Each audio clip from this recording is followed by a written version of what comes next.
मित्रों प्रणाम।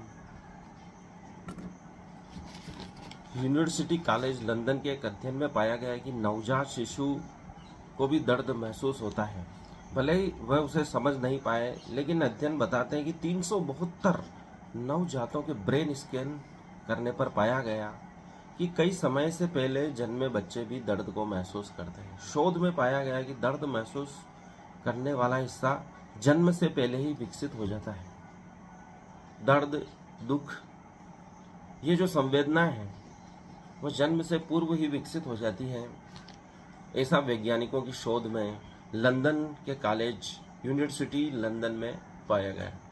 अर्थात मनुष्य दुख झेलने की प्रवृत्ति, कष्ट झेलने की और उसे महसूस करने की जो क्षमता है जन्म से पूर्व ही महसूस कर लेता है। इसलिए भगवान बुद्ध ने सही कहा था कि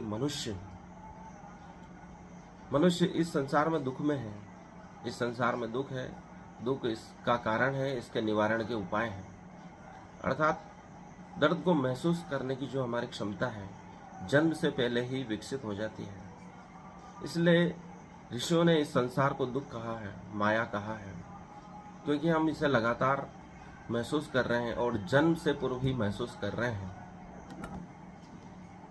इसलिए हम देखते हैं कि मनुष्य इतना कष्ट सहन करता है लेकिन अभिव्यक्त नहीं कर पाता है। महिलाएं जीवन भर इतना कष्ट देखती हैं लेकिन वे खुशी खुशी उसे सहन करती हैं। लेकिन मानव जाति की पीड़ा भगवान बुद्ध देख न सके और इस दुख के निवारण का उपाय उन्होंने ढूंढ निकाला और उन्होंने कहा कि मध्यम मार्ग में ही इसका उपाय है। आप मध्य में रहें, न तो दोनों तरफ अति करें, न ही अपने आत्म संयम को खोएं, तो आप दुख से मुक्त हो सकते हो। और वह ध्यान का मार्ग है जिसमें मनुष्य दृष्टा हो जाता है। इस दुख के निवारण के लिए जो अर्जुन को उत्पन्न हुआ है, कृष्ण कहते हैं कि तू मेरी शरण में आ जा। यदि आप उत्कृष्टता की शरण में आते हैं तो आप भी उत्कृष्ट हो जाते हैं।